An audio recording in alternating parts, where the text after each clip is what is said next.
Bom dia a todos. Antonioni, vamos iniciar?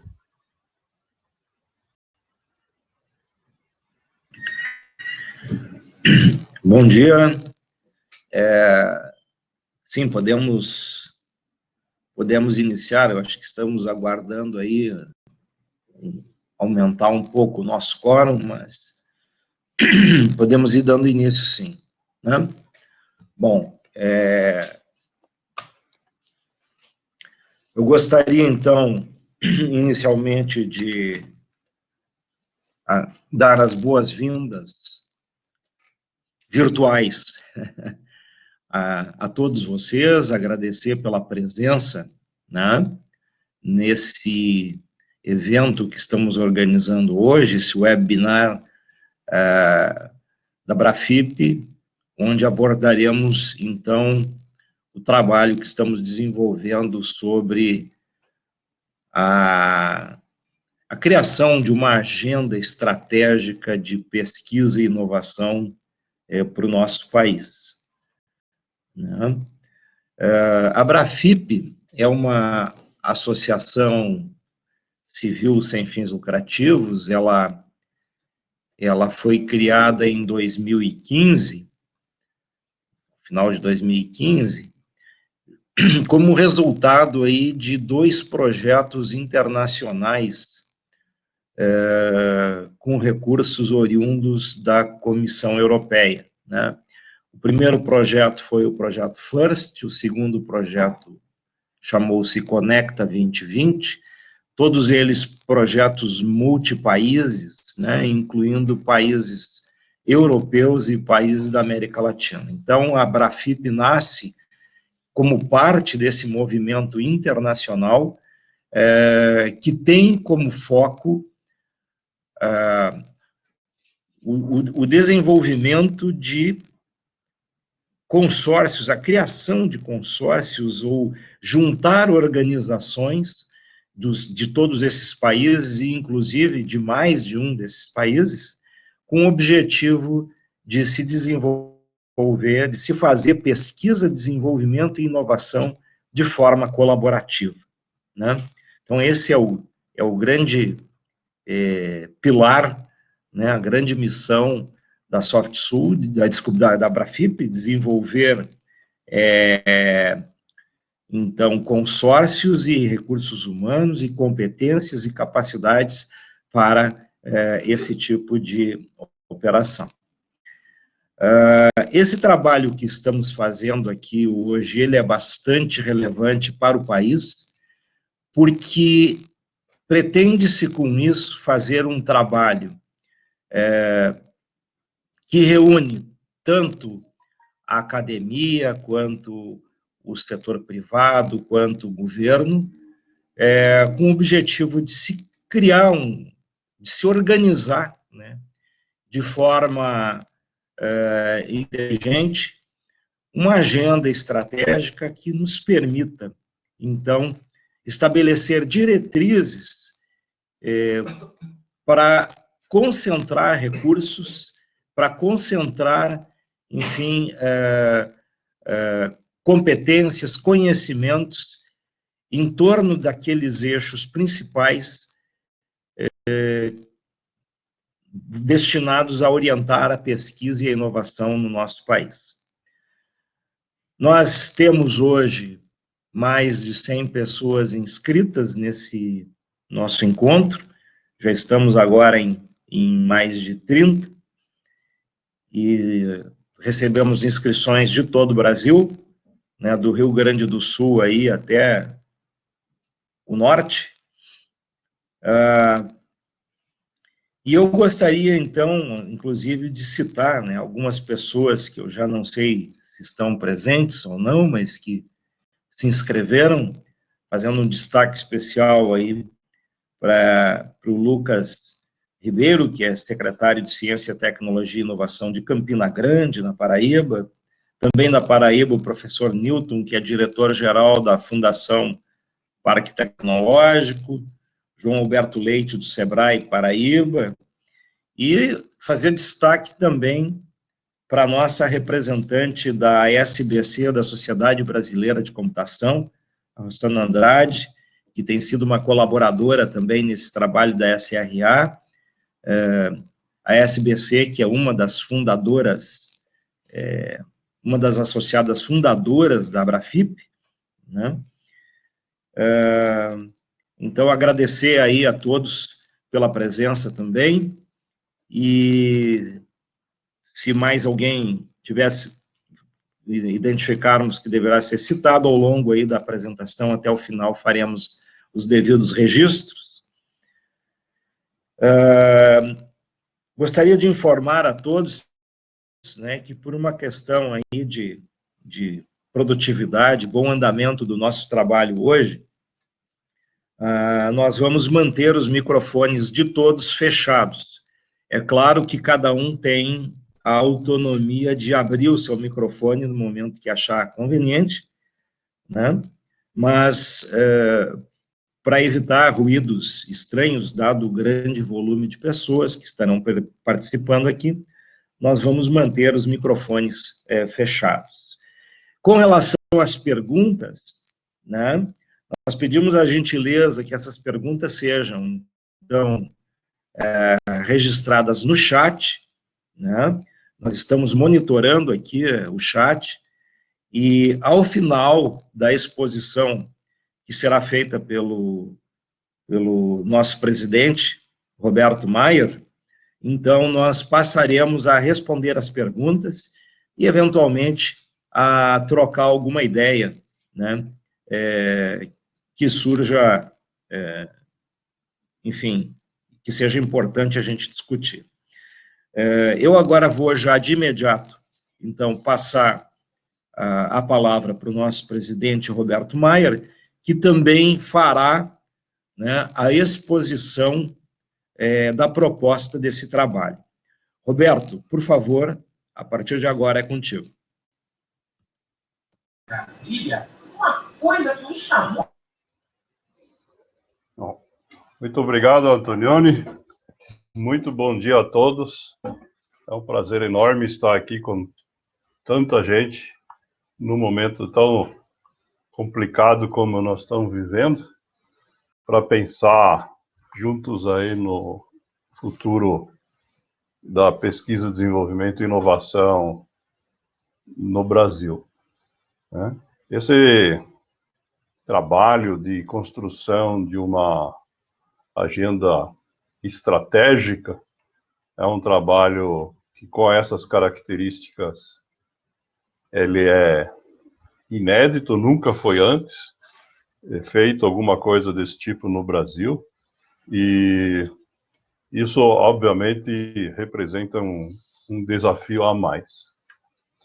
O objetivo aqui da minha apresentação, então, é mostrar o panorama aqui, né, do como que nós estamos desenvolvendo esse trabalho, e começar, talvez, explanando o que seja uma agenda estratégica. Uma agenda estratégica em qualquer organização, obviamente, tem por objetivo final definir caminhos ou estratégias para ser bem-sucedido no objetivo que se impõe como desejável, né? Mas o que é extremamente importante é como que a gente deve chegar nesses objetivos, né? Primeiramente, nós temos que definir um contexto, né, que no nosso caso, obviamente, é a pesquisa, desenvolvimento e inovação, né? O segundo elemento é que nós temos que envolver a todas as partes interessadas, então não adianta ou o empresariado, ou o governo, ou os pesquisadores trabalharem de forma isolada para dizer o que deve ser a estratégia. É necessário um diálogo entre todos, e esta apresentação aqui tem justamente por objetivo viabilizar esse diálogo, né? Nós estamos gravando esta apresentação, então ela será posteriormente disponibilizada também no canal da Abrafip no YouTube, vocês poderão rever, e nós temos ainda várias oportunidades de interação aqui nos próximos meses. Outro elemento fundamental para a construção de uma agenda estratégica é a gente partir de um diagnóstico realista sobre a situação que nós estamos no momento, para que as nossas estratégias efetivamente possam nos levar desta situação para que a gente almeje. No nosso contexto aqui, então, nós queremos desenvolver uma agenda estratégica específica para impulsionar a pesquisa, desenvolvimento e inovação em colaboração.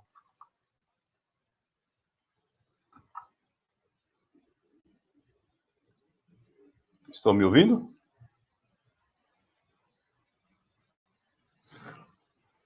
Sim, Roberto, te Sim. ouvimos. Ok, obrigado. Ouvimos, sim. Muito bem. Vou checar de vez em quando para a gente evitar problemas aí de comunicação, né? Ok, você está compartilhando sua tela, Roberto? Sim. Nós não estamos vendo a sua tela, eu estou vendo só os participantes.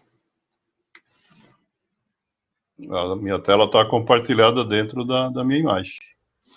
Eu estou vendo a tela. Eu estou vendo a tela. Eu estou vendo a tela também. É só uma questão de clicar sobre a minha imagem para ela ser ampliada para vocês. Perfeito. Se alguém tiver dificuldade, também clica na imagem do Roberto, então, onde tem o slide que amplia, senão fica vendo o mosaico com todos na tela. Obrigado. Eu vejo a tela e ouço bem também. Perfeito. Então, só registrando que nós já estamos aqui com 40 participantes online. Muito bem. Essa iniciativa, então, da construção da nossa agenda estratégica, né, ela partiu aí, conforme as premissas, né, da construção de uma agenda, daquilo que há muito tempo já é chamado da tríplice hélice, né? Nós iniciamos esse trabalho com a consciência, né, de que é necessária a participação, né, das três pilastras, né, que são a base do desenvolvimento, né, que inclui o poder público, o setor privado e o setor acadêmico, né? Uma boa parte, né, desses grupos, eles são parte da Abrafip, tá certo? Estão citados aqui. Outros estão em processo aí de adesão ao trabalho, né? Nós já temos aqui a participação por parte do governo, né, de representantes da Embrapi e do Ministério de Ciência e Tecnologia, né? Temos como membros da Abrafip fundadores, né, a CESPRO, né, que representa o setor empresarial, a Sociedade Brasileira de Computação, que representa o setor acadêmico, e é importante registrar que nós estamos abertos à participação de mais entidades representativas nesse processo, mais organizações, seja lá qual for a origem, né? Porque, obviamente, quanto maior for a participação, maior será a chance dessa agenda, de fato, ser adotada no país. Bem, antes de entrar nos detalhes aí, eu queria, então, reforçar um pouco sobre o trabalho aí prévio da Abrafip e como que a gente chegou nessa questão de construção de uma agenda. Isso não é uma decisão arbitrária nossa, nenhum capricho, mas, na verdade, a consequência aí de uma... Sim.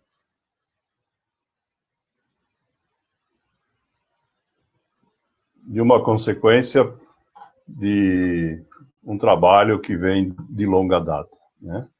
Conforme o Antonioni citou na abertura, a Abrafip nasceu como parte de um movimento internacional voltado à inovação tecnológica, onde nós temos aí, desde o início, vínculos com organizações semelhantes na Europa e na América Latina, né?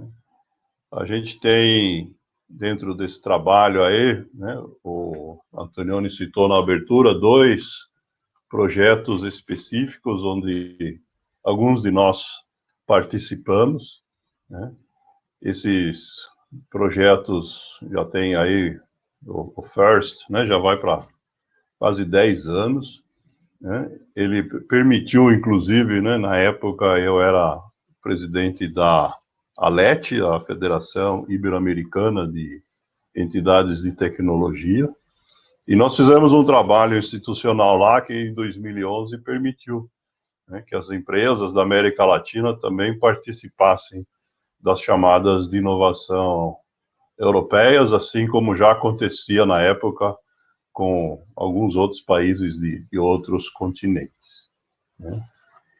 Esse trabalho todo, nesses primeiros anos aí, ele foi um trabalho feito assim como acontece com as plataformas tecnológicas na Europa, de forma totalmente voluntária, né? Esse trabalho continua sendo voluntário até hoje, mas dada a nossa cultura local aqui, em 2015 nós resolvemos formalizar a Abrafip como entidade, e desde então viemos trabalhando aí para manter o rigor formal, né, com cadastro na Receita Federal, a manutenção de assembleias, etc., porque tem muitas iniciativas aqui no Brasil, infelizmente, que sem a Constituição como pessoa jurídica, a gente não consegue participar, ok? A missão da Abrafip, então, na verdade, é estabelecida no nosso estatuto, né?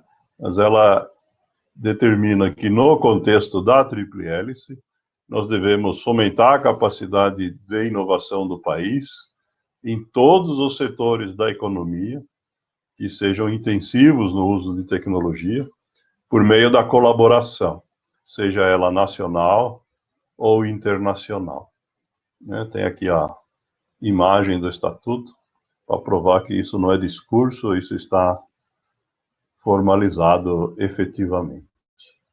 Ok? Muito bem. Uma questão importante aí, na questão ainda das plataformas, é que nós, obviamente, tivemos aí um processo de amadurecimento ao longo dessa história, né, e de aproveitamento das experiências europeias, né? Eu gostaria aqui de rapidamente citar algumas informações, né, que não são divulgadas assim amplamente, nem mesmo dentro da Europa, mas essa formatação de plataformas tecnológicas, ela foi desenvolvida originalmente pela União Europeia na época da queda da cortina de ferro, para alavancar e integrar o desenvolvimento dos países do leste europeu, né, que naquele momento estavam em condições extremamente empobrecidas, né, como consequência da exploração que sofriam por parte da União Soviética, né. A Polônia, por exemplo, que eu tive prazer de conhecer pessoalmente, né, ela era basicamente indústria siderúrgica e porto para servir a União Soviética, e o restante do país vivia em condições extremamente pobres, né? E hoje a Polônia disputa par a par várias tecnologias de ponta aí com países como a Alemanha e Holanda. Essa experiência, portanto, uma experiência lá bem sucedida, e que a partir de 2011 nós, então, levamos, né, esse desafio, né, a partir dessas sessões que foram feitas no Parlamento Europeu, né, para gerar essa abertura e trazer isso para a América Latina. Deixa eu voltar aqui no mapa, né? Hoje nós temos operando aqui na América Latina, além da Abrafip, mais 7 plataformas tecnológicas, no México, na Costa Rica, na Colômbia, no Peru, no Chile, na Argentina, no Uruguai. Esses desenhos aqui revelam um pequeno detalhe que talvez... Retomando, então, as plataformas tecnológicas europeias, ou ETPs, como a gente chama na nossa gíria interna, elas são organizadas por temas, né? Então, nós temos, por exemplo, aqui uma plataforma voltada especificamente para projetos na área de redes, ou na área de software e sistemas, ou de multimídia, e assim por diante. E quando a gente resolveu trazer esse tipo de trabalho para a América Latina, nós percebemos que não havia nem maturidade, nem conhecimento sobre quem seriam os participantes organizando desta forma. Então, por essa razão, na América Latina, as plataformas tecnológicas foram estabelecidas inicialmente a nível de país, né, como nós chamamos de plataformas tecnológicas nacionais. E a Brafip, então, é a plataforma tecnológica brasileira.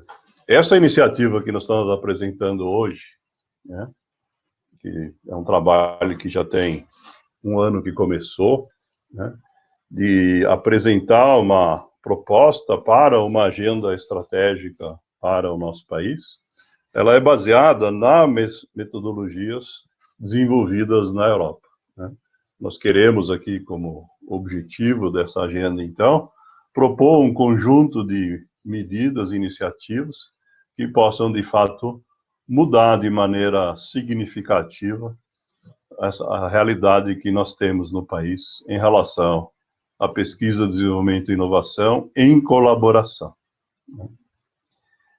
Essa iniciativa, ela, então, foi colocada aí como parte do planejamento das ações para a Brafip no biênio 2019-2020, né?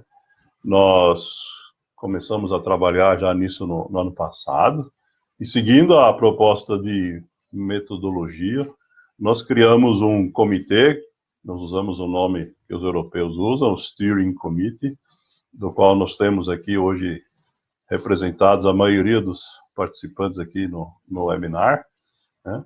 Esse Steering Committee começou a trabalhar há um ano atrás, né? Ele se reúne a cada 2, 3 semanas, e esse material que está sendo apresentado aqui, embora tenham me concedido aqui a honra de apresentá-lo, ele é resultado aí da somatória dos esforços de todo mundo que participa, né?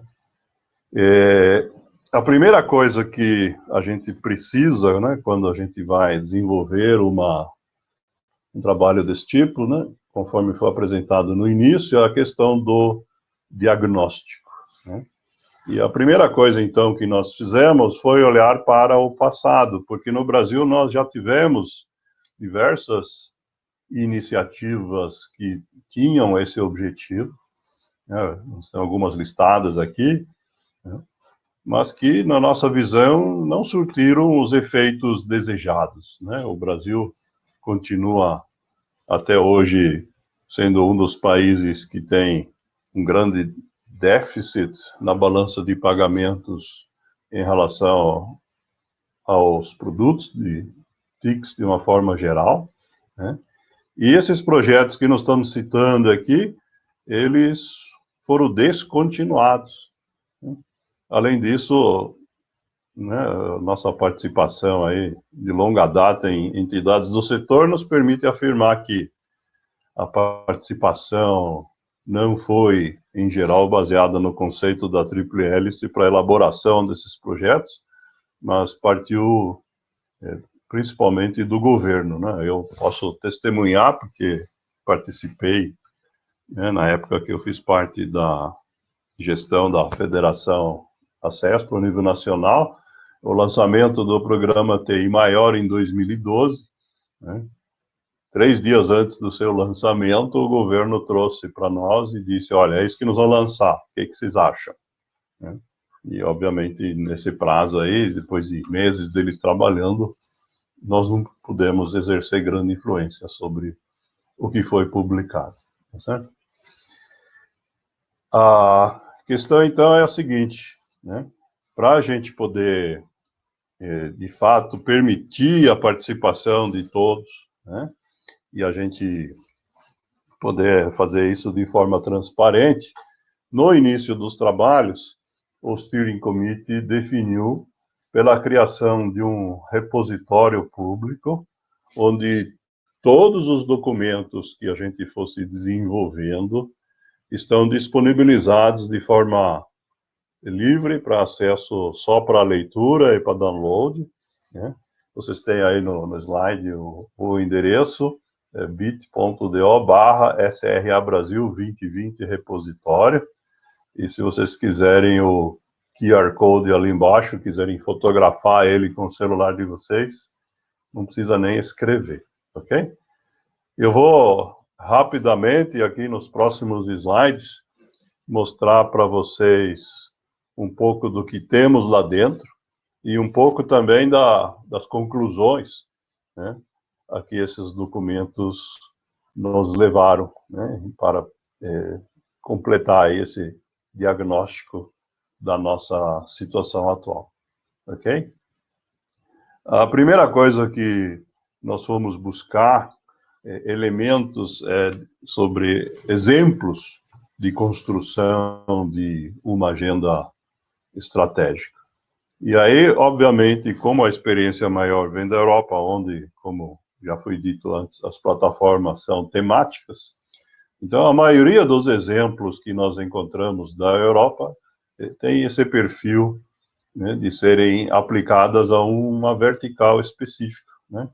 Os exemplos que estão aqui são de bioenergia, ou de iniciativas para a área climática, ou de energia, né? E se alguém ainda não fotografou o QR Code, ele continua reproduzido aqui no alto do slide, ok? Mas nós temos também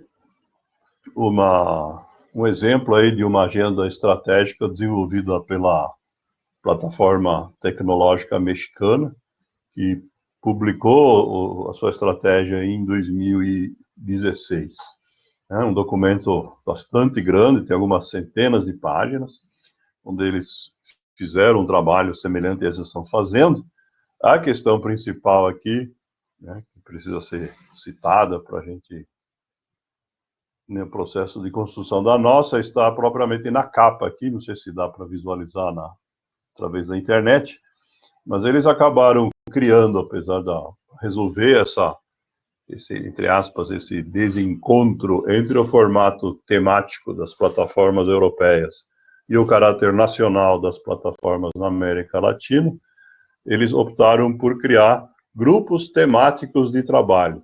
Então, eles criaram um grupo por exemplo, de energia dentro do México, um grupo para lidar com smart cities e assim por diante, buscando que esses grupos tenham colaboração com as plataformas europeias, ok?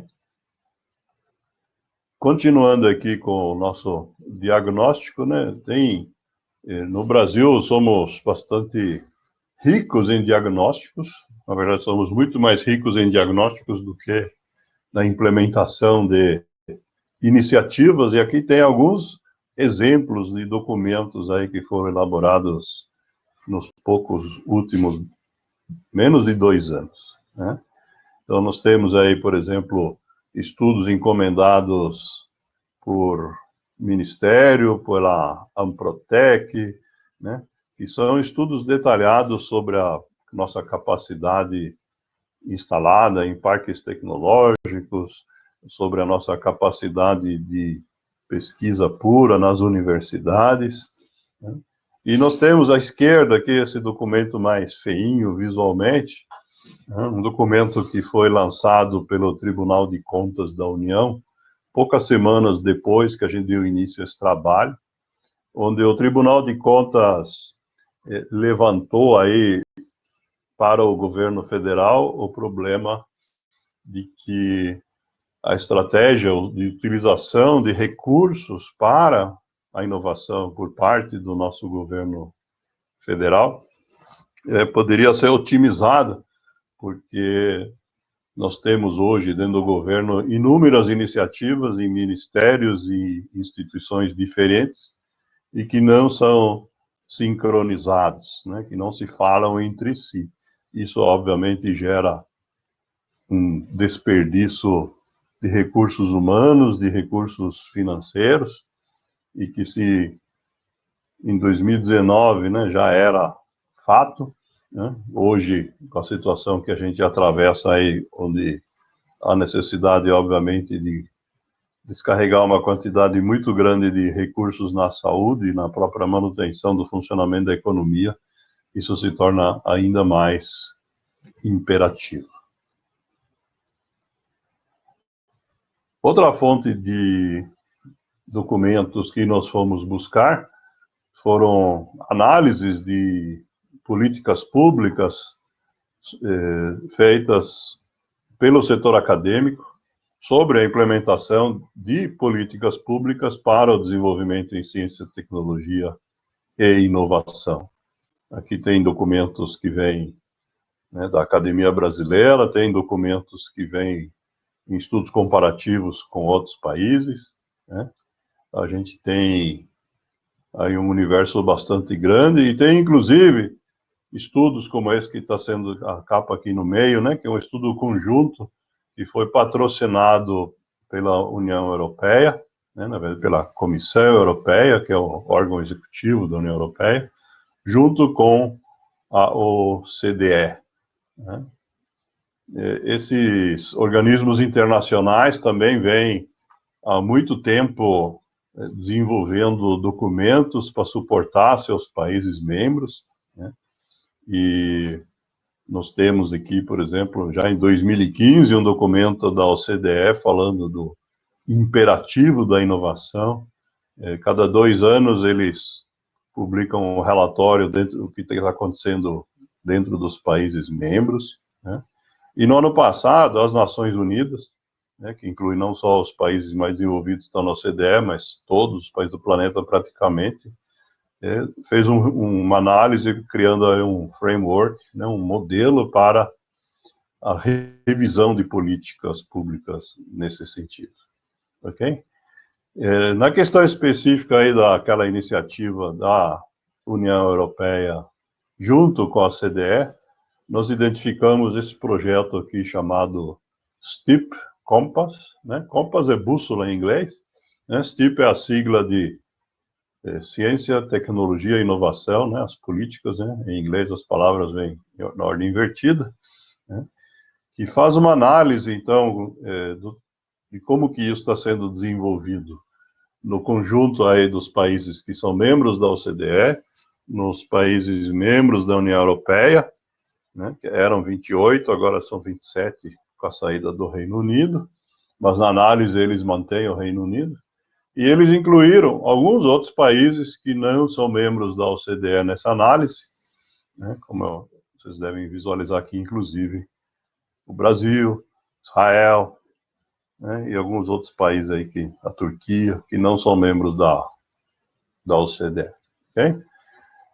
Especificamente na questão da análise que eles fazem sobre o Brasil, nós puxamos aqui 2 quadros, né? Nós temos aqui à esquerda relacionadas uma série de políticas públicas que podem ser desenvolvidas, né, no intuito de melhorar o ambiente.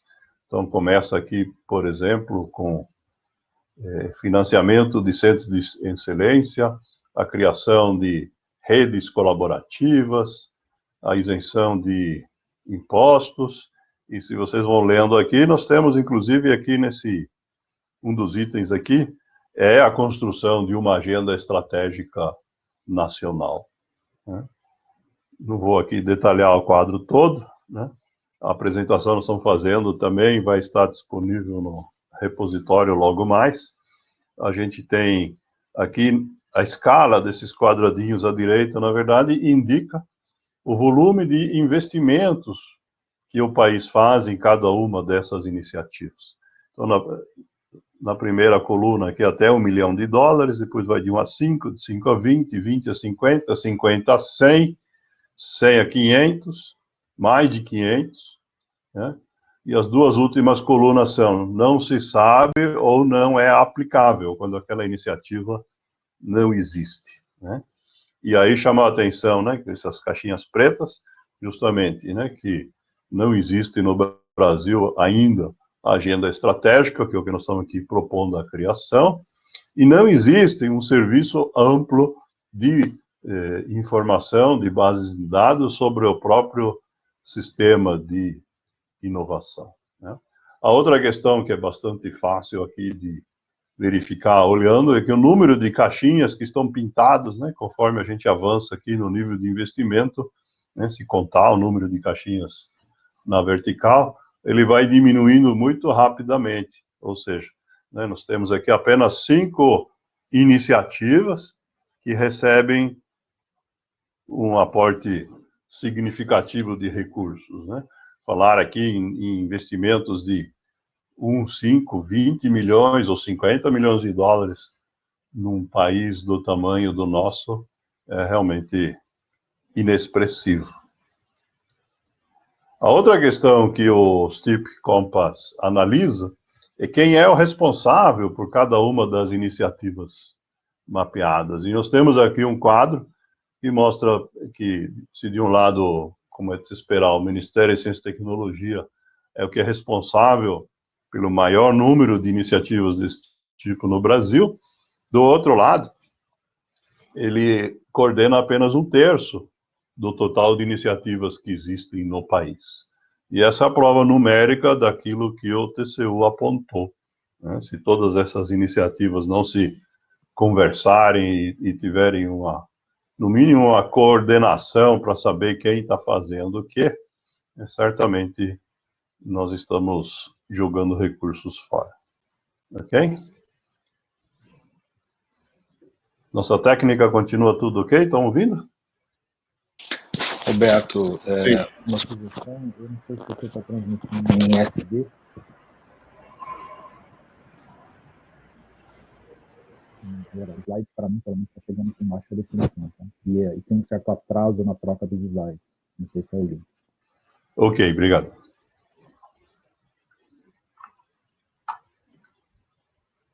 Bem, continuando aqui, a gente tem dentro do nosso repositório alguns perfis de análises de políticas públicas feitas em países específicos. Esse trabalho ele é financiado pelas Nações Unidas para os seus membros mais pobres. Nós escolhemos aí alguns países que ou têm a mesma história colonial que a gente, né, ascendência portuguesa, ou tem características semelhantes no nível de desenvolvimento, ou tem um porte econômico aí semelhante, né? Entre os nossos vizinhos aqui na América Latina, né, nós estudamos especificamente aí o caso do Peru, né, que é um país que vem crescendo rapidamente aí nas últimas gestões, e o caso da Colômbia, né, que é talvez o exemplo mais bem sucedido em toda a América Latina, né, que nos últimos 15 anos vem mesmo com mudanças de governo e problemas de estabilização de forças paramilitares e narcotráfico sendo combatido aí para ser exterminado, etc., com uma estratégia de país chamada Colômbia Digital, vem sobrevivendo à alternância no poder entre partidos que se opõem e que colocam hoje a Colômbia aí numa posição que é de dar inveja aí para muitos países. Numericamente, são prova do sucesso. A Colômbia hoje é, depois do México e do Brasil, em termos da região, o terceiro maior mercado, o terceiro maior produtor de inovação, tendo superado aí, já uns 3 anos atrás, a Argentina como a terceira economia da região. Outro caso importante que nós estudamos aí é o caso de Israel, né? Israel é um país extremamente pequeno, a população de Israel está chegando em 9 milhões de habitantes, quer dizer, menor que a cidade de São Paulo em população, mas é o segundo país no planeta, tanto em número de startups que viraram unicórnios, quanto em registro de patentes a nível global.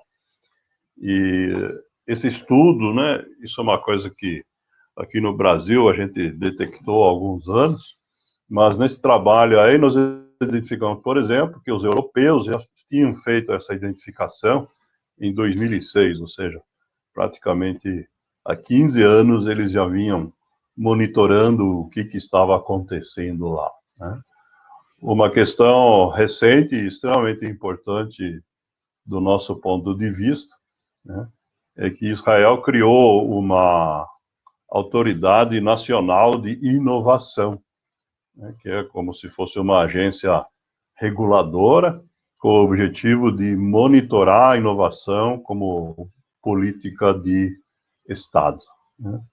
Outra questão que está aqui noticiada numa análise da Ernst Young, como uma informação contábil, né, é o regime de inovação que está sendo usado lá hoje, né, que busca incentivar empresas de qualquer parte do mundo a desenvolver a sua inovação em Israel e registrá-la como tendo sido desenvolvida em Israel.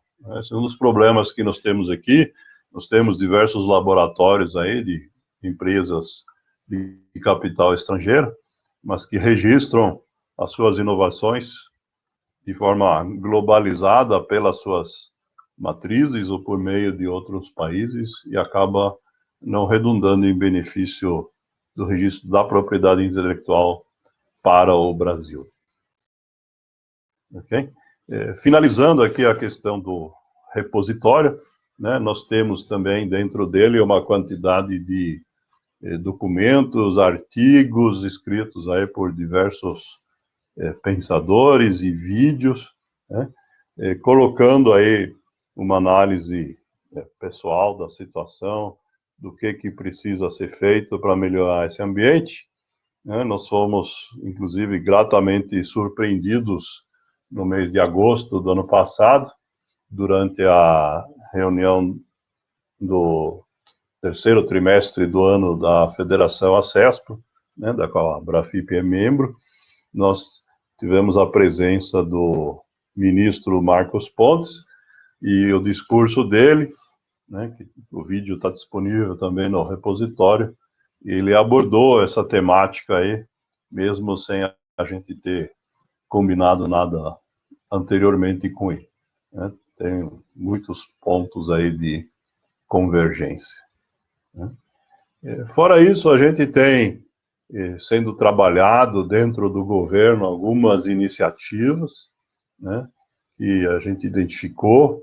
Tem uma que existe formalmente desde 2013, o Grupo Interministerial de Propriedade Intelectual, que foi criado, na verdade, como consequência aí de uma demanda da WIPO, né, da Agência de Registro de Patentes das Nações Unidas, né, que coordena os trabalhos, né, dos órgãos, né, responsáveis, no caso do Brasil, o INPE, o Instituto Nacional da Propriedade Intelectual, né. E como parte desse trabalho foi gerado também um documento que é importante para nós, porque ele traz recomendações para o tratamento da propriedade intelectual em projetos desenvolvidos em colaboração, né? Toda vez que a gente junta vários atores nesse processo, é indispensável definir isso antes. E nós temos aqui um trabalho que foi iniciado pelo governo federal no final do ano passado, né, que foi uma consulta pública para a construção de uma política nacional de inovação, onde a gente, inclusive, já submeteu todas essas questões que nos estão colocando aqui, né, que foi uma tentativa de resposta àquela demanda do TCU, mas que, em função da situação de pandemia que nós estamos enfrentando, acabou não, pelo menos até o momento, não tendo uma maior evolução. Ok? Então, esse é o cenário que a gente tem, esse é o diagnóstico da nossa situação, e baseado nele, então, é que a gente tem, então, aqui as nossas propostas para a criação da agenda, né? A primeira conclusão que nós chegamos e nisso a gente se diferencia da estratégia da plataforma mexicana, é que se nós somos uma plataforma tecnológica nacional e nós queremos, de fato, impactar o país como um todo, é absolutamente indispensável que isso passe por mudanças em políticas públicas. Sem isso, nós não vamos conseguir, tá certo? E isso significa, então, como primeira questão, né, olhando tanto para a experiência de Israel, da Colômbia e de outros países que foram bem-sucedidos, né, da gente transformar a inovação numa agenda de Estado. O que significa isso? Isso significa que essa agenda ela não pode ser apropriada por um governo e descontinuada porque mudou o ministro, ou porque agora, na próxima eleição, entrou o partido que era oposição ao governo atual. Mas não é apenas isso, né? A inovação ser agenda de Estado significa que o conceito de inovação não pode ficar restrito aos agentes que a desenvolvem, né? A consciência desse processo, ela tem que ser ampla e acessível a todos os cidadãos do país, né? Não só em termos de educação, de acesso, né, de capacitação de recursos humanos, mas inclusive na questão da divulgação da marca, né? Não tenho tempo aqui de ficar contando causos, né, do que foi feito na Colômbia, na Índia, etc. Mas esse conceito, ele vem atravessando governos sucessivos, né? E essa consciência de que isso é importante para o país é um dos fundamentos aí das estratégias bem-sucedidas, né? Outro elemento que nós consideramos fundamental aí, combinando os diagnósticos e as situações de quem foi bem-sucedido, é a criação de uma autoridade nacional de inovação aqui no Brasil. Com que objetivo? Primeiro, para a gente poder ter uma forma de coordenar as atividades de inovação. Nós mostramos aqui o estudo do STEEP Compass, né, que mostra as iniciativas em nível federal, mas nós temos ainda, num país do tamanho do Brasil, inúmeras iniciativas em nível estadual e inclusive municipal, né? Nós temos no Brasil pelo menos 500 cidades com potencial econômico para terem programas locais. E tudo isso precisa, no mínimo, ser documentado num único repositório, para que, de repente, aquilo que é feito, né, só para citar aqui o exemplo em Campina Grande, que vai hospedar nosso evento de 2020 em dezembro, né, o evento anual da Brafip, o International Cooperation Day, de repente, não signifique fazer de novo aquilo que já está sendo feito em Cuiabá, em Campinas ou em Canoas, no Rio Grande do Sul, né? Tá certo? A outra questão, né, que nós enxergamos aí a necessidade de ter uma base de dados de atores de inovação, e aí, obviamente, nós temos isso no Brasil já há muitos anos no mundo acadêmico, né, a base de dados Lattes, todo mundo que pertence ou passou pelo mundo acadêmico existe, só que nós precisamos que isso seja ampliado para incluir todas as iniciativas de inovação do mundo empresarial e dos órgãos de governo também. Isso é uma iniciativa que, mesmo aqui nos países pobres, vizinhos nossos da América Latina, já existe há muito tempo, né, em vários países, e é decididamente um fator de alavancagem, né? Quando nós fazemos aqui hackathons ou desafios, ou estamos fazendo a gestão de uma aceleradora, e toda vez nós temos aí, né, a necessidade de procurar quem pode fazer o quê, né? Deveria ser o contrário, né? As pessoas se candidatarem e dizer eu estou disposto, e quem vai tomar a dianteira dos projetos, saber com quem pode contar. A outra questão que nós vemos aí como papel da Autoridade Nacional de Inovação, que vem de encontro aí às demandas que o TCU colocou, né, é que os diversos órgãos dentro do próprio governo federal, que hoje lidam com questões ligadas à inovação, demandam serviços de infraestrutura que, em grande parte, são muito parecidos, né? Tem aqui o exemplo da FINEP, da CAPES, do CNPq, né? Que poderiam passar a utilizar esses serviços de forma compartilhada como uma forma aí de redução de custos da máquina do governo e, ao mesmo tempo, permitindo a centralização dessas informações. Além disso, é necessário, do nosso ponto de vista, né, e nisso nós temos já a aprovação do Conselho de Administração da Federação ACESPRO, né, de que é necessário a gente introduzir aí melhorias no marco legal, isto é, no conjunto das leis que regem esse processo, né.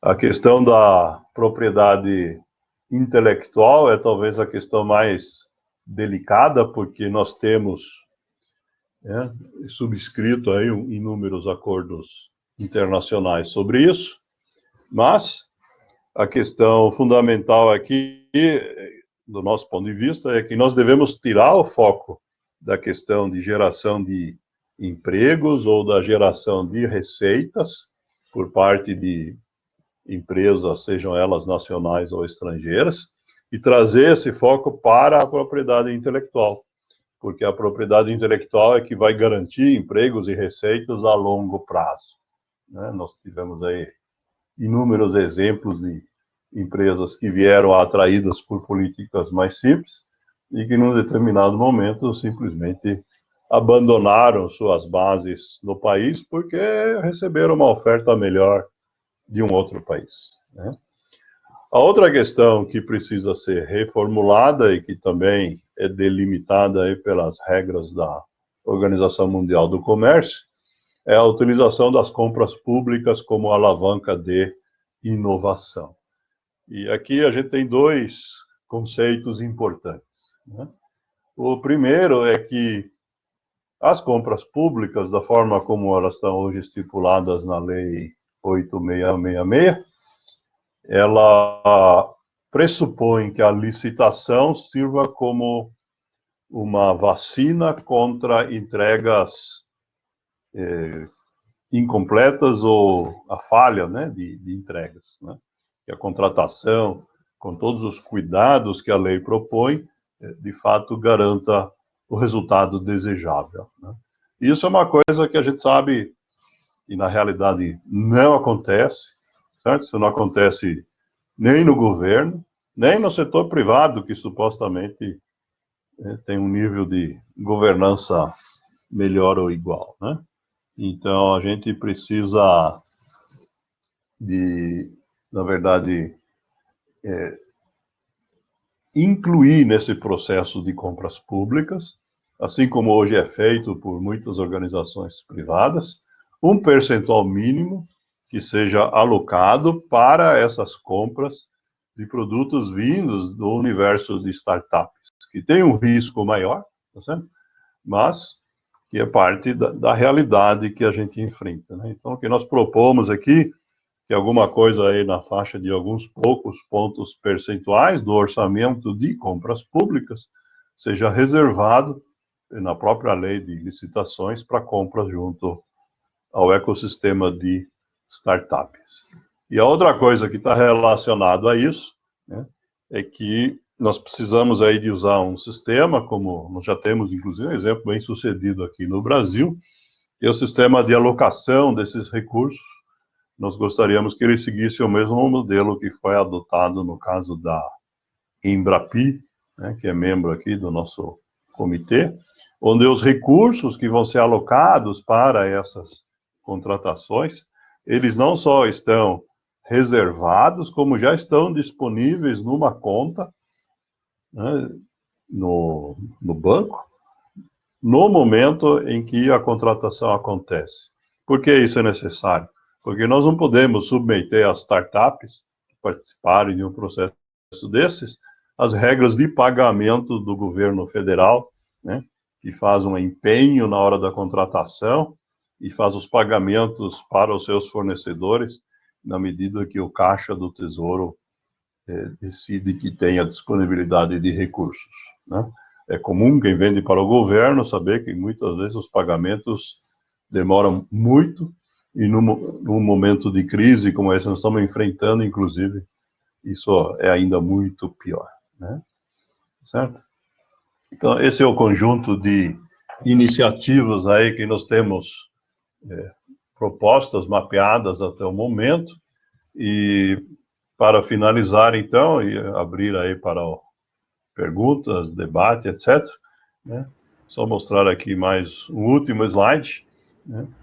Para a gente colocar aqui foco no tempo, sobre o que nós temos aí ainda por fazer, tá certo? Eu comentei no início que essa iniciativa, né, nós começamos a trabalhar ela com a instalação do Steering Committee formalmente em maio do ano passado. Teve um trabalho prévio institucional, claro, para viabilizar isso, né? Nós tivemos aí, em dezembro, uma semana antes do Natal, uma submissão desse conjunto de ideias para a consulta pública, né, onde foi feita a demanda pelo governo de propostas para a construção de uma política nacional de inovação. E o ano de 2020, né, nós dividimos ele em duas partes. No primeiro semestre, nós estamos trabalhando na divulgação da proposta, né, através das redes sociais, através de artigos, através de eventos, né, como este, né? Infelizmente, os eventos presenciais, não preciso dizer porque nós não podemos realizar no momento, e o nosso objetivo é que até o final do ano, né, depois dessa revisão e a contribuição do maior número possível aí de participantes, a gente tenha, de fato, um documento final aí a ser apresentado. Fica aí o nosso e-mail, né? Vocês podem, a qualquer momento, fazer consultas, ou enviar ideias, ou demandas para a gente através dele. E com isso, eu agradeço aí a atenção e devolvo a palavra para o Antonioni organizar aí a próxima etapa. Por favor. Equival. Meu nome é Equival Weber, eu sou do Steering Committee. Eu me encarreguei, fui designado foi solicitado que as pessoas fizessem perguntas por escrito no chat, e eu fiquei encarregado de acompanhar isso aí. Eu, mais o Edivar Pera Júnior, que também é do Steering Committee. Nós não tivemos nenhuma questão. A maioria das questões no chat eram técnicas de conexão, e elas foram respondidas imediatamente no chat, seja pelo Edivar, seja pela Rosana Andrade, seja pelo Marco Carvalho, que são também do Steering Committee. A única comentário que eu registrei foi do Sandro Balt Guedes. Ele dizia, quando da apresentação do respectivo slide, inovação tem que ser agenda de Estado. Perfeito. Foi isso. Muito obrigado. Devolvo a palavra.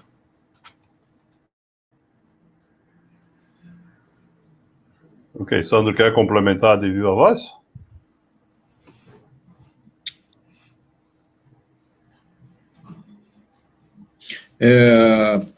Antonioni falando aqui. Obrigado, Kival, pelas tuas colocações aí.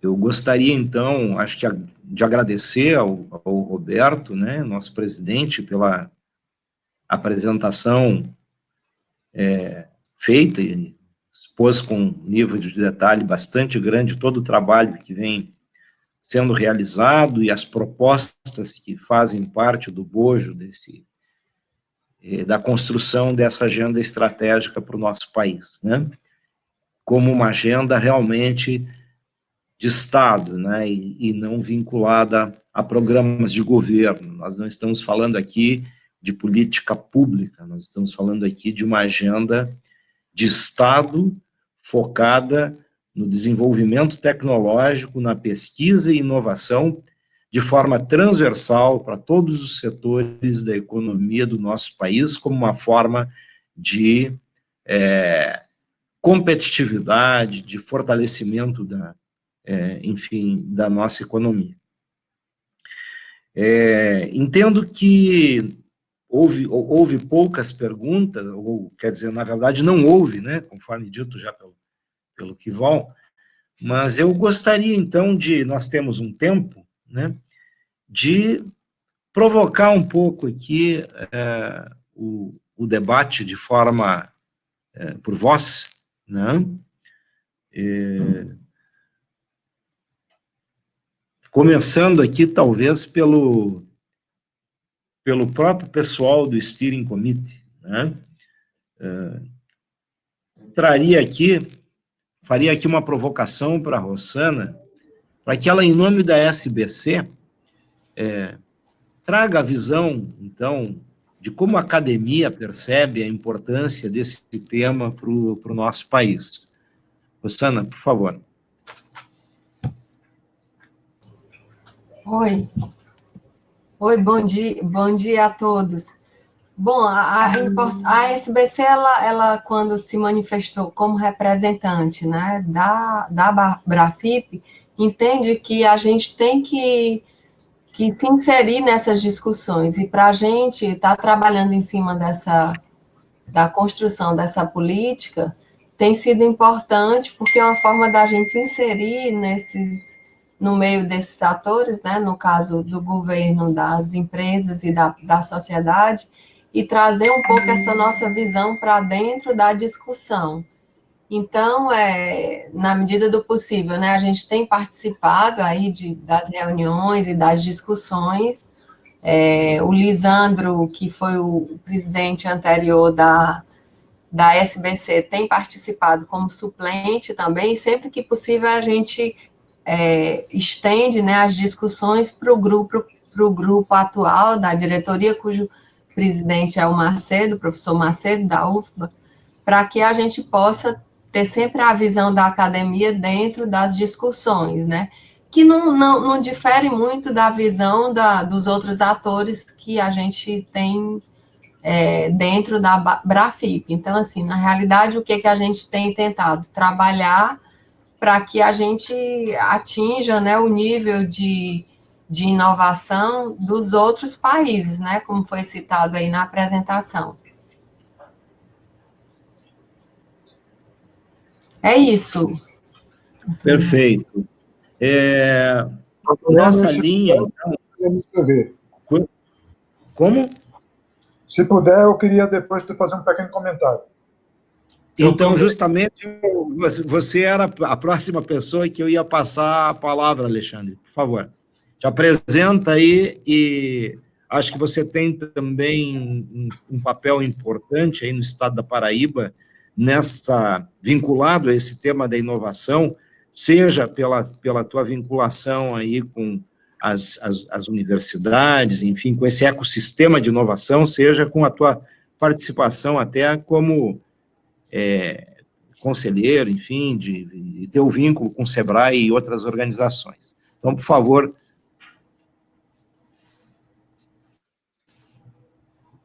Bem, bom dia a todos. Na realidade, eu queria reforçar um ponto. A Rossana falou da academia, tem que participar junto. Isso é um esforço, pessoal, que não é um esforço só da Brafip, tem que ser um esforço do Brasil, do país, né? O governo está engajado junto com a gente, mas não é só isso que precisa estar compondo. Precisamos dos empresários. Desde o início desse projeto, a gente tem dito que as empresas e empresários têm que participar. Porque depois que a agenda estiver pronta e montada e será implementada, vai ficar, quem não participou não vai ter mais voz, né? Então, é importante que os empresários entrem no repositório, vejam o que tem lá, tenham opinião, inclusive com as suas experiências locais, né?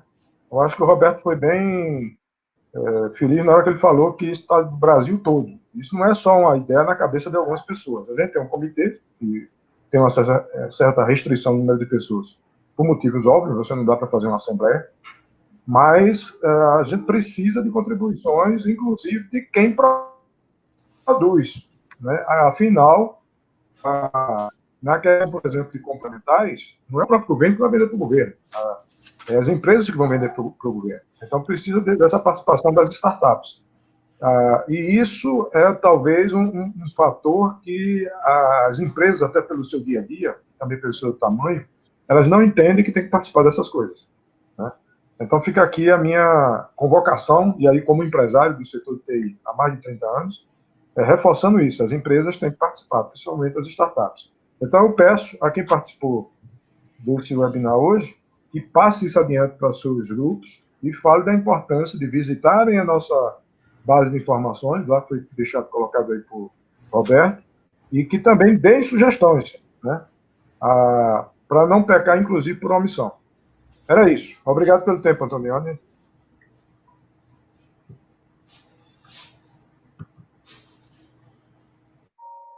Antonioni, Roberto, o Marco Carvalho até alertou, tem 2 pessoas que solicitaram aí, levantando a mãozinha aqui Sim, vamos passar a palavra. Isso. Pela ordem aí. O André Chaves e a Nilvânia.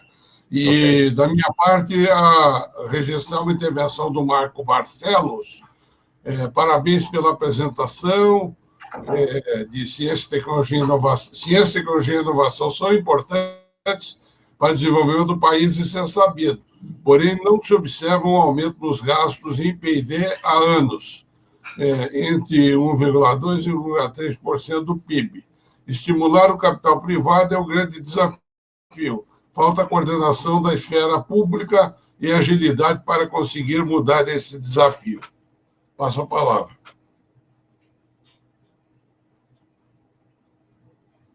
André, por favor.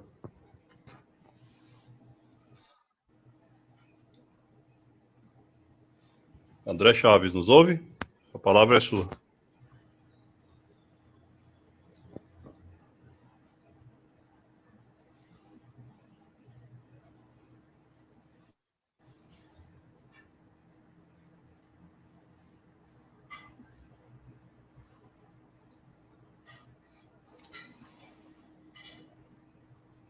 Nilvânia está com a gente?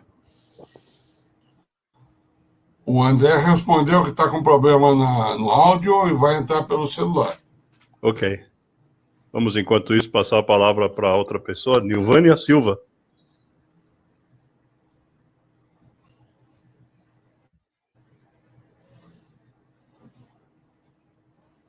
A Nilvânia foi uma das que teve dificuldade de conexão e que o Edivar tentou ajudar. E acredito que ela não conseguiu, saiu, deve ter levantado a mãozinha antes.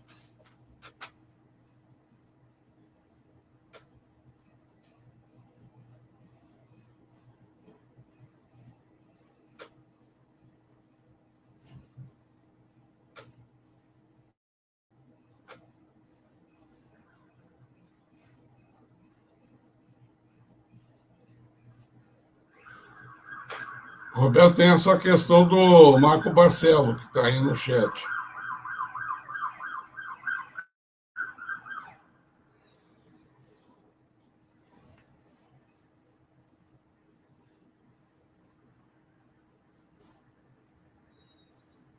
Roberto?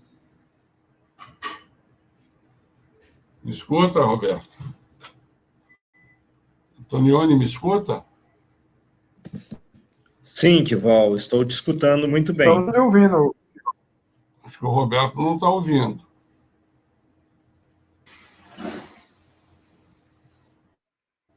Antonioni, eu sugiro que você... Roberto? Sugiro que você assuma aí, e aí a gente tenta falar com o Roberto via chat, aí, via WhatsApp. Tem que comentar essa questão que o Marco Sérgio levantou, né? A questão do pouco investimento em P&D em relação ao PIB. E nesse ano agora, de 2020, certamente que vem, vai estar complicado, né? Porque nós estamos numa crise, uma crise econômica que só está começando. Alô?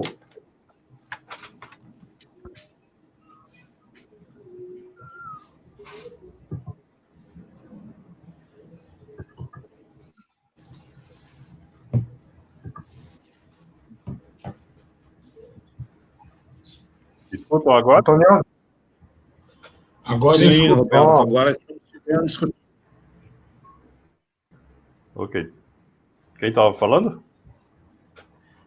O Alexandre Moura fez um reforço do comentário do Marco Barcelos sobre a necessidade de investimentos privados para estimular a pesquisa e desenvolvimento, mas ele fez um destaque que a situação que passamos nesse momento praticamente prejudica o ano de 2020 com relação a esse aspecto, né, que estamos todos numa busca incessante de redução de custos para a sobrevivência das empresas, manutenção do negócio e manutenção dos empregos, né?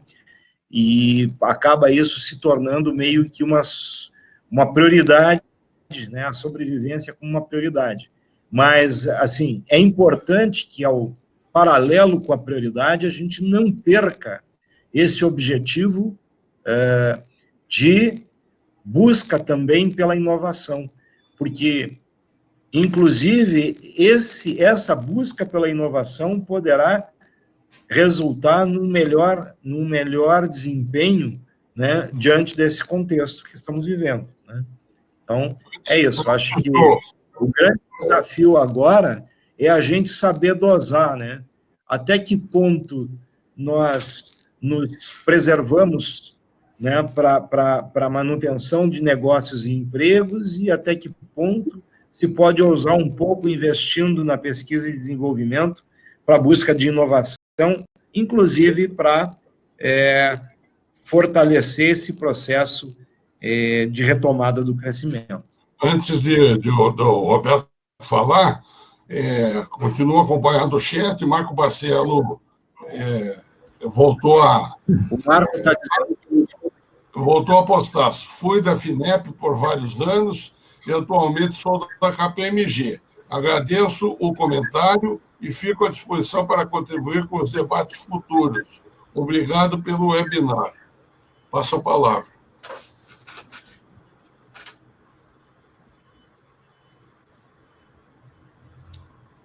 Roberto. O Paulo Hugo também pediu a palavra. Se estiver ouvindo, pode falar. O Antonioni pediu que você, Roberto, comentasse o primeiro chat o Alexandre já fez esse comentário, mas você estava fora, o primeiro chat do Marco Barcelo. Não sei se você quer que eu leia ou você leia aí o chat. Eu estou vendo aqui. Ok. Eu acho que essa questão do investimento em pesquisa e inovação está contemplado dentro do que nós estamos propondo, justamente no foco, né, sobre a propriedade intelectual, né?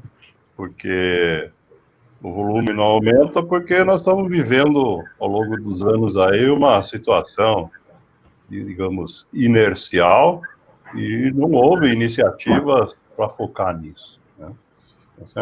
A necessidade, obviamente, passa aí pelo investimento privado, né? Nós sabemos que o governo, com ou sem pandemia, não tem recursos para esse tipo de coisa, né?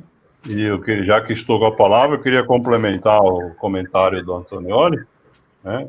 A gente está, de fato, enfrentando uma situação de emergência, mas este trabalho aqui é, de fato, uma iniciativa que começou muito antes, deve continuar depois, e me fez lembrar a tua colocação, Antonioni, sempre a distinção entre o que é urgente e o que é importante, né? Nós não podemos deixar de fazer o que é importante, porque sempre vivemos fazendo coisas urgentes, né? Se essa situação permanecer como estratégia de país, daqui a 10 anos nós vamos estar enfrentando a mesma situação, resolvendo sempre coisas urgentes, e as agendas importantes não terão vez. Roberto, tem o nosso colega de Steering, Marco Carvalho, ele mandou um comentário do Laércio Matos, que é da ABME, Associação Brasileira de Mentoring, que não está conseguindo falar. Mas o comentário é: a formulação de uma política de Estado para a inovação tem que ser flexível e sensível às singularidades territoriais. Com certeza, né? Num país do tamanho do Brasil e das diversidades, né? Isso tem que ser, eu comentei isso, né? Nós temos no Brasil pelo menos 500 cidades de porte econômico, de população suficientemente grande para, pelas regras europeias, serem consideradas cidades de grande porte, né? São cidades de 100 mil habitantes para mais, né? E o Laércio está pedindo a palavra, quer complementar? Está nos ouvindo? Bom dia. Laércio aqui, agora eu estou conectado novamente. Bom dia. A questão é que o que nós tivemos até hoje de política nacional voltada para, em conexão com o desenvolvimento territorial, o mais próximo disso foi a política de arranjos produtivos locais. Mas, ainda assim, é uma política que se baseava num modelo. E eu acredito que é um desafio muito grande trabalhar essa questão de uma política de Estado contemplando essas singularidades regionais, estaduais, territoriais, porque o país é muito vasto e são construções socioeconômicas muito díspares. Nós estamos de acordo com isso, né? A construção das estratégias locais, ela tem que ser contemplada, né? Mas, ao mesmo tempo, é assim, nós temos um número, eu estava comentando, um número tão grande de ecossistemas em potencial no país, que provavelmente, assim, se a gente fizer o corte com os dados do IBGE, né, de cidades do Brasil, com mais de 100 mil habitantes, são mais de 500 cidades, muito provavelmente, quando essas comunidades locais forem escolher suas políticas locais, né, haverá sobreposição. Nós não sabemos, né, quais são as cidades que vão ter uma vocação semelhante, mas certamente, se houver essa semelhança, né, essas iniciativas dessas, digamos, 3 ou 4 cidades que escolherem trabalhar em cima do mesmo tipo de iniciativa, elas têm que se sincronizar e cooperar, né? Nós não podemos usar essas singularidades territoriais para manter essa separação. Isso acaba nos enfraquecendo como conjunto, né? Por isso a necessidade, né, da gente ter um organismo de sincronização dessas atividades, né? Porque se tem 500 ecossistemas, certamente não existem 500 tecnologias nas quais nós podemos ser líderes mundiais, né?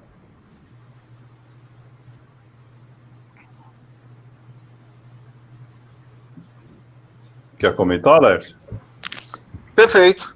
Eu acho que a gente deve considerar também que a multiplicidade de ecossistemas que nós temos podem ser percebidos como um só ecossistema também. Essa é a grande questão, né? É como eu trabalho nessa questão de modelagem de sistemas. Sim. E trabalho com multigrafos, né? Então eu vejo que são várias situações que podem ser mapeadas, mas que no fundo elas têm conexões que têm que ser percebidas. Isso faz com que a gente tenha que conjugar a visão territorial com a visão pós-território, com conexões importantes, por exemplo, conexões entre o Nordeste, onde eu estou agora, e o Sudeste. Perfeito. O André está de volta aqui? Consegue falar agora? Opa, agora eu consigo. Tudo bem? Bom dia a todos. Primeiro, parabéns. Assim, como é que vocês veem o papel do mentor em todo esse contexto aí de inovação, do mentor de negócios?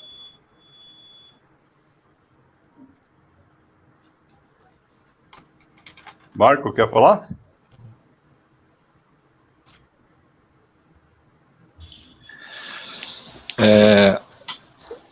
Respondendo a sua pergunta, André, obrigado, Roberto, pela palavra. eu vejo que, no contexto de inovação, é muito relevante a participação do mentor de negócio dentro do desenho dos modelos e do planejamento desses negócios, né? Dado que, principalmente no ecossistema de startups, que a gente bem observa, o nível de maturidade de desenvolvimento de negócios, ele carece de apoio, né? Carece de orientação, e a mentoria de negócio tem esse papel de provocar o empreendedor, ou mesmo o empresário da pequena empresa constituída, que está aí propondo novas ideias e novos produtos, a se questionar de forma a fazer com que o seu negócio seja mais eficaz e que os investimentos sejam mais bem-sucedidos, né? Melhorando aí a eficácia do desenvolvimento dos programas. Conectando isso com um questionamento e a colocação que o Laércio fez, um outro ponto que eu queria colocar, aproveitando a palavra, é que a importância da Abrafip dentro desse cenário de consolidar as necessidades regionais do Brasil, de forma a gente encontrar um lugar comum para atender o máximo possível essas diferenças regionais, né? E na relação da Tríplice Hélice com o governo, estimular, né, como está sendo feito com essa consulta para a política pública, a criação de uma política pública o mais abrangente possível, que tenha uma visão de agenda de Estado, de fato. Então, respondendo à pergunta do André e complementando os comentários do Laércio do que você falou, né, Alberto, a importância da gente ter um organismo que consolide e estabeleça esse papel de ter esse relacionamento de uma maneira sistêmica do país com o ecossistema de inovação mundial. Perfeito. Eu só gostaria de complementar aqui, né, com relação a essa questão das diferenças, né, das regionalidades naturais de um país das dimensões do Brasil, né. Só destacar que a Abrafip, na sua constituição, na sua fundação, ela reuniu instituições de diferentes partes do Brasil. Nós temos instituições fundadoras da Abrafip no Rio Grande do Sul, em São Paulo, no Rio de Janeiro, no Pernambuco, né? Depois temos também, se associaram à Abrafip na continuidade, depois também Brasília, Belo Horizonte, né? Ou seja, nós temos hoje capacidade e capilaridade, né? Temos uma presença forte na Paraíba, né?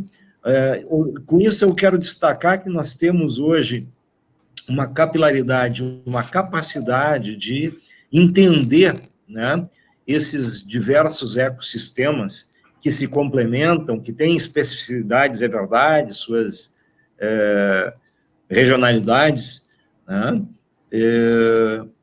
mas essa abrangência nacional da Abrafip, então, nos dá a possibilidade de, pelo menos, tentar entender e melhor compreender como associar todas essas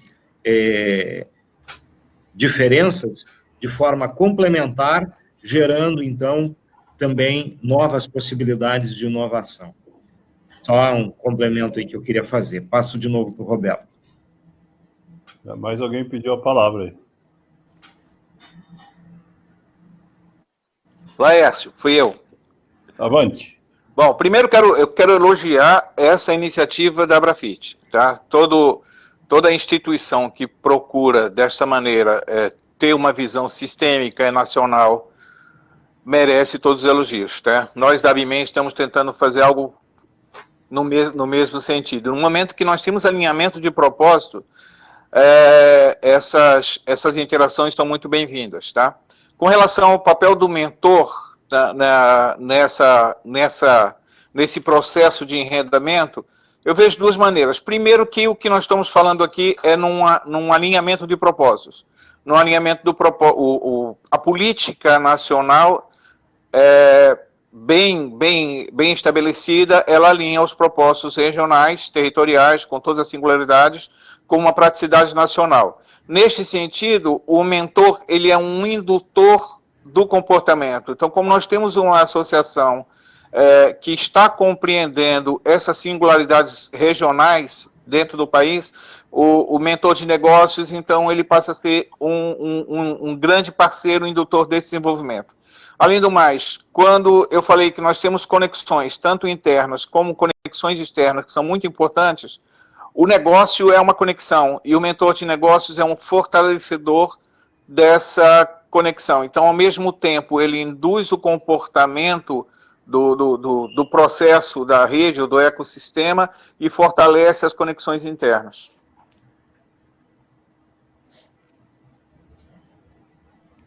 Perfeito, obrigado. Roberto Kival. Sim. Breno acabou de postar no chat. Primeiro, parabéns pelo evento. Um ponto que gostaria de levantar é sobre a falta de planejamento estratégico de Estado, visões de curto, médio e longo prazo, carência de formação dos micro, pequenos e médios empresários, realmente preparados sobre inovação e gestão. Precisamos desenvolver uma cultura de inovação e empreendedorismo, não apenas no ensino superior, mas criar base visando os próximos 10, 20 anos. Passa a palavra. Quem quer falar? Por favor, pode falar.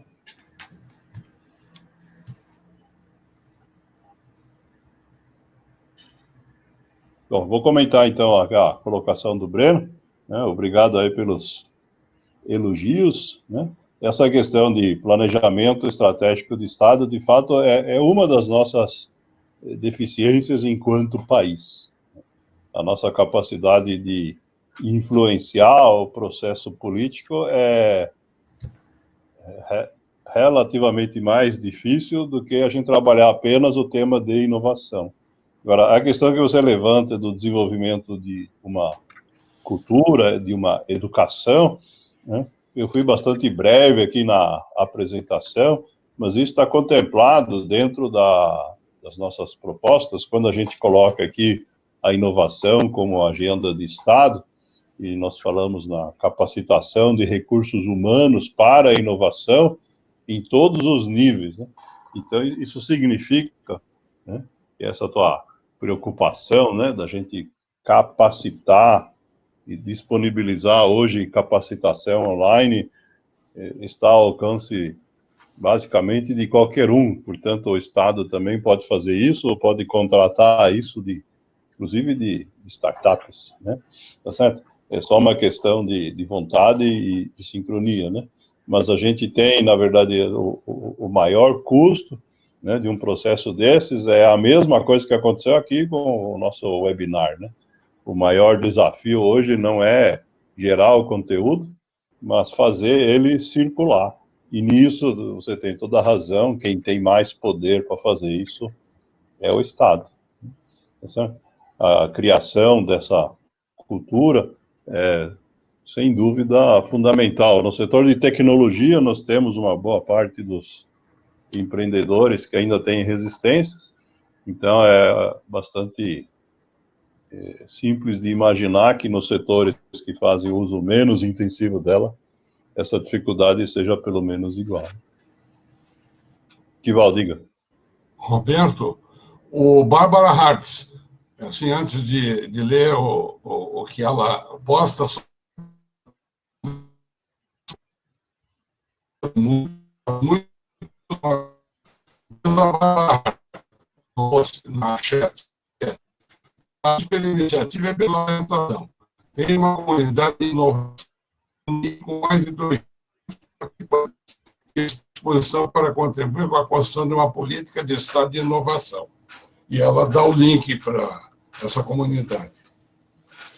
Bom, excelente. Bárbara, obrigado aí pelo apoio. Vamos, em primeiro lugar, aí, então, disponibilizar todo o material do webinar para que seja divulgado também para essa comunidade e chamando a contribuições, né?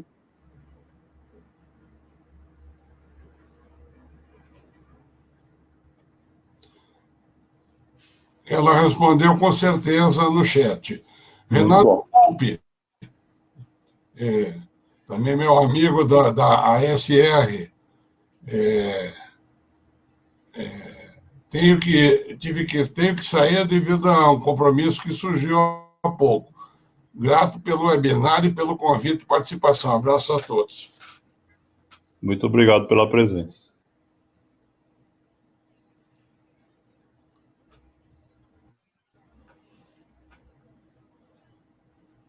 Roberto, no final eu queria a palavra não para ficar lendo o chat, mas para fazer duas colocações minhas, mas pode ser no final. Ok, eu acho que tinha alguém que pediu a palavra e no momento que nós demos, estava com alguma dificuldade de comunicação. Está de volta com a gente, se tiver, por favor. Acho que era a Nilvânia. Eu estou vendo ela conectada de novo. Quer falar agora?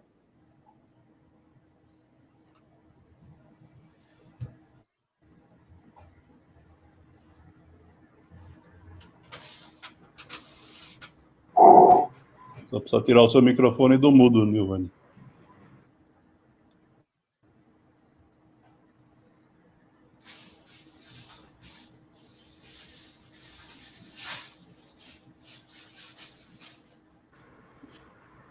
Acho que continua com alguma dificuldade. Roberto. Bom, sim. É Paulo Ivo, tudo bem? Tudo bom, Paulo.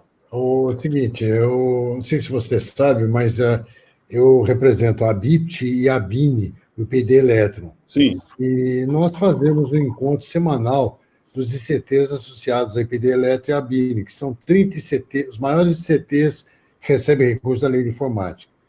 E a gente tem batalhado muito, e eu vejo agora a proposta de vocês como um passo que não estava sendo dado. E nós estamos muito preocupados com as verbas de P&D.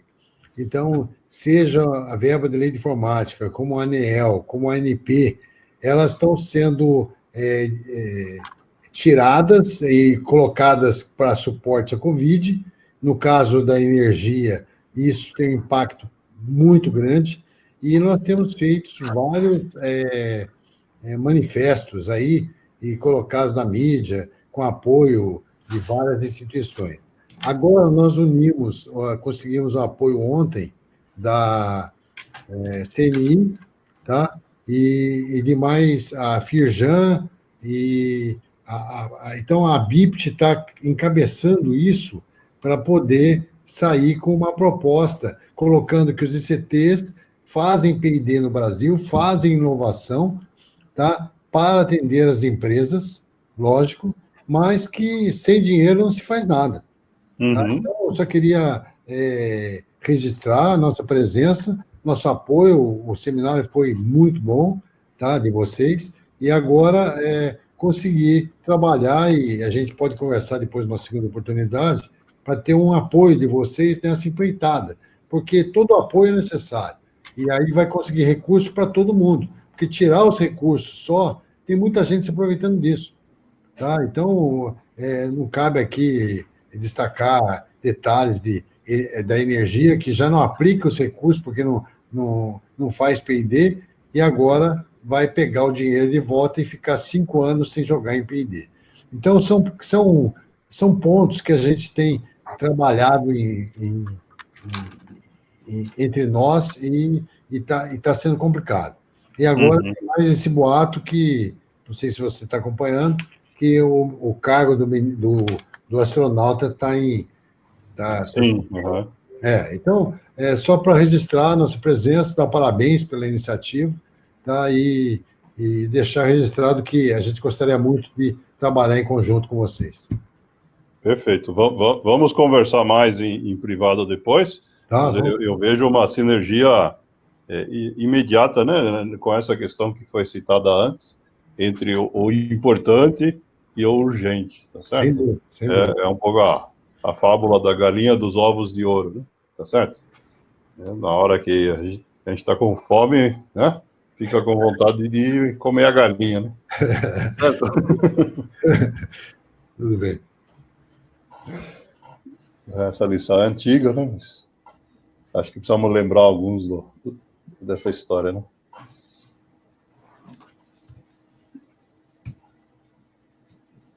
Que bom. Acho que você pode passar a fazer suas colocações.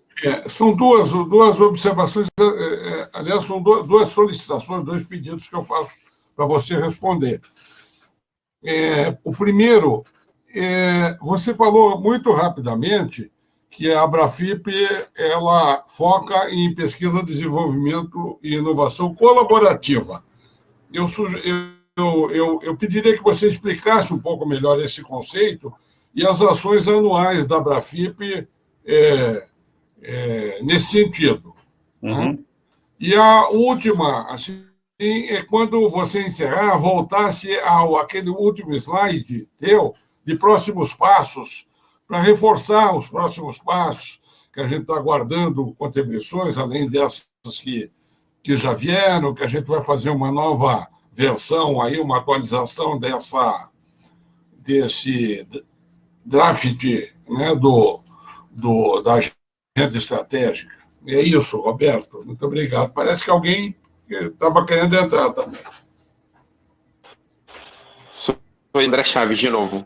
Eu fiquei com na verdade, assim, uma dúvida para saber, numa área de Open Innovation, ou uma inovação colaborativa e aberta dessas, como é que fica essa questão da propriedade intelectual, que eu vi lá nos slides, o pessoal comentando nesse sentido, sabe? De a gente focar em trazer isso. Dúvida junto com as questões que o Kival colocou, né? A questão chave, né, que leva aí a questão da colaboração para dentro desse processo de pesquisa, desenvolvimento e inovação é parte fundamental, né, de todo esse movimento de plataformas que vem sendo trabalhado na Europa há praticamente 30 anos. Por quê?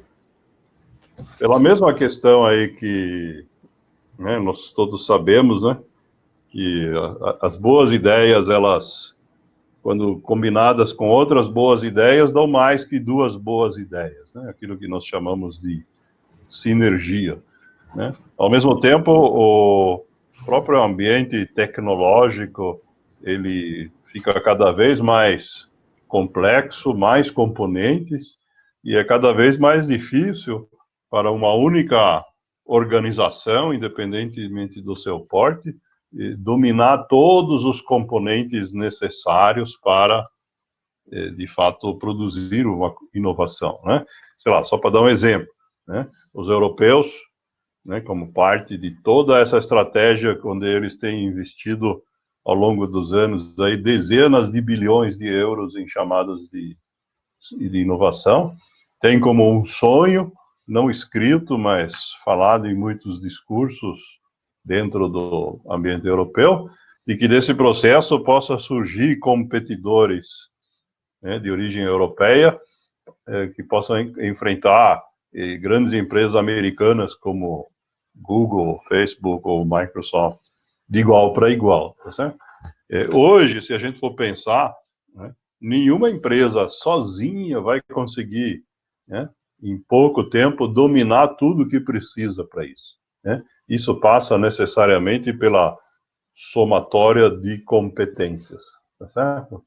E aí, para responder a tua dúvida, André, sobre a questão da propriedade intelectual, né, um dos documentos que a gente colocou no repositório, que eu mostrei há pouco a capa dele de cor laranja, né, ele justamente fornece aí um conjunto de informações e ideias sobre como estruturar, né, essa questão da propriedade intelectual entre os parceiros que forem colaborar, né?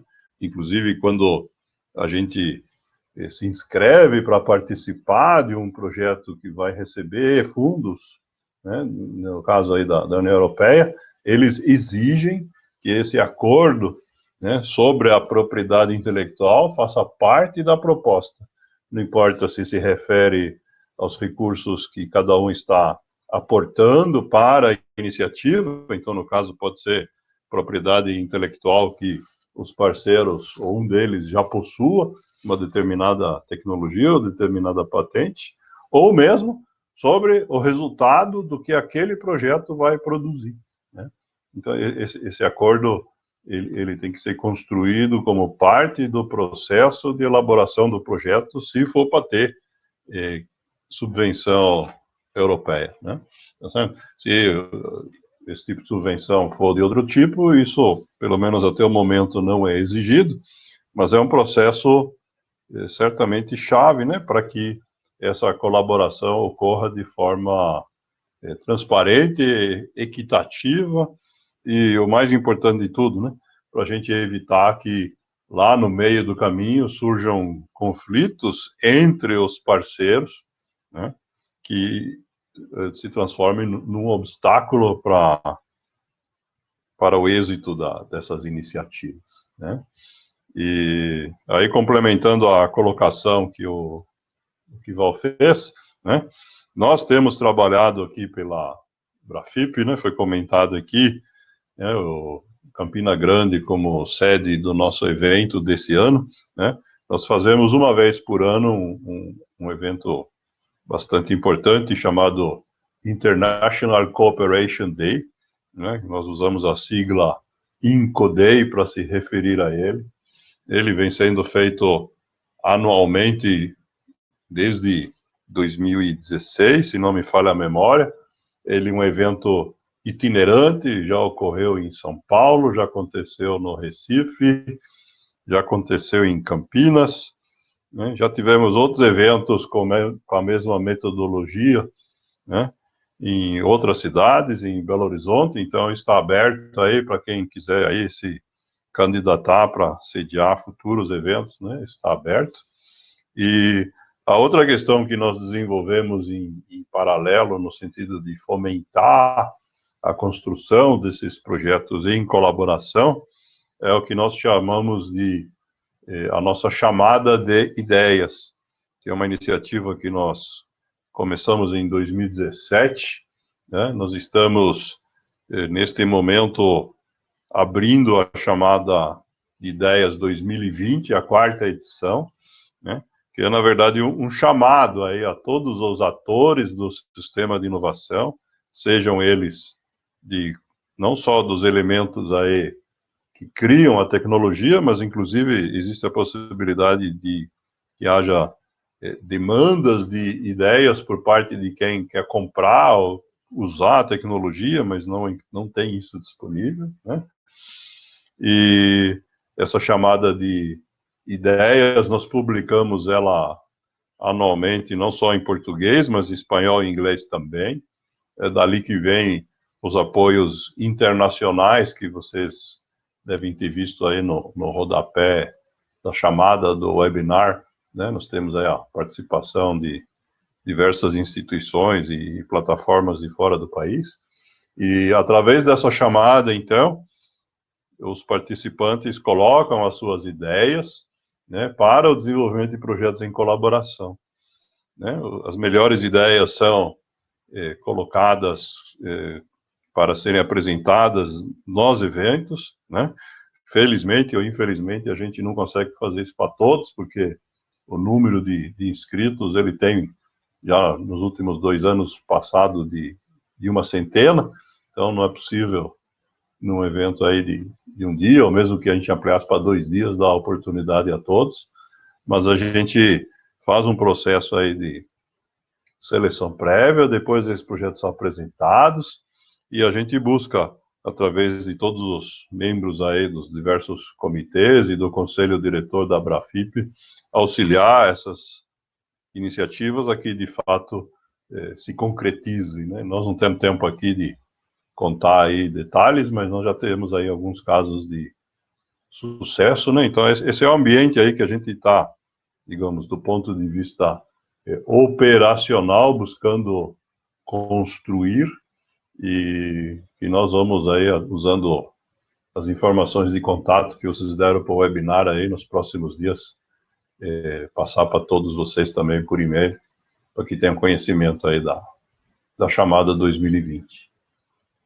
Esqueci alguma coisa aqui, Val, André?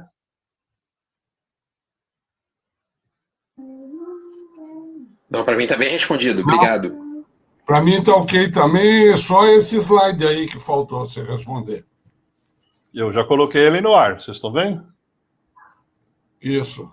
Dá uma reforçada dos próximos passos agora, depois desse, por favor, desse nosso webinar de hoje, o que a gente espera e o que a gente vai fazer, né? Ok. Né? Esse webinar, então, ele é um dos passos aí que a gente planejou para o primeiro semestre, né? Nós queremos aí usar todas essas manifestações que teve hoje, né? As ideias aí de conversas adicionais que foram colocadas pela ABMEM, pela ABIPT, né? Nós precisamos agendar aí conversas entre as entidades para detalhar melhor de que maneira essas questões que vocês levantaram podem ser incluídas aí no trabalho comum, no discurso comum, né?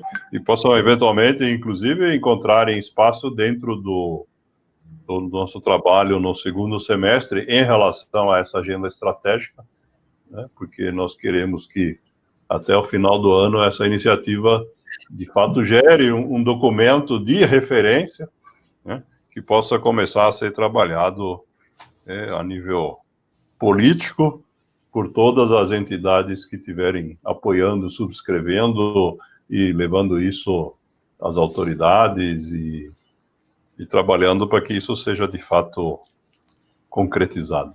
Roberto, além dos citados, aí, a ABMEM, a BIPT, eu lembro ali que o Marco Barcelos, da KPMG, um ex-FINEP, ele pode ajudar, e que a Bárbara Hartz, você sabe que também pode ajudar nisso. Perfeito, obrigado aí pela ajuda com a memória. Então, eu estou citando aqui apenas aqueles que ainda não são membros da BRAFIP ou do Steering Committee da estratégia, né? Roberto, nós temos a previsão de um próximo webinar, ainda não está agendado, né? Nós vamos, assim que a gente tiver avançado com todas essas questões, né, promover um novo webinar para apresentar a versão, digamos, melhorada de todas essas questões que foram levantadas hoje aí como contribuições, né? Marco Barcelos respondeu aí, sem dúvida estou à disposição. Obrigado. Muito obrigado, Marco. Bom, acho que para a gente cumprir o horário, então, vou devolver a palavra aqui para o Antonioni, que fez a abertura, para fazer o encerramento formal aqui do nosso evento. Bom, perfeito. Só agradecer, então, a presença de todos, né? Principalmente aqueles que tiveram condições de permanecer conosco desde o início até agora, né? Deixar o e-mail da Brafip também à disposição de vocês, brafip@brafip.org.br, é bem fácil de recordar, né? E, mais uma vez, reforçar, então, que participem desse trabalho, que aportem ideias, que colaborem conosco e que também não deixem de participar do próximo webinar, que será divulgado com a antecedência necessária, né, para que a gente possa, então, apresentar a evolução de tudo que foi feito. Agradecer bastante aí a todos aqueles que colaboraram aqui com a dinâmica, né, o Kival, o Edivar, o Alexandre Moura, a Rossana, obviamente, o nosso presidente Roberto, que conduziu toda a apresentação aí. Agradecer a todos, então, mais uma vez, e dar por encerrado, então, esse evento. Muito obrigado a todos.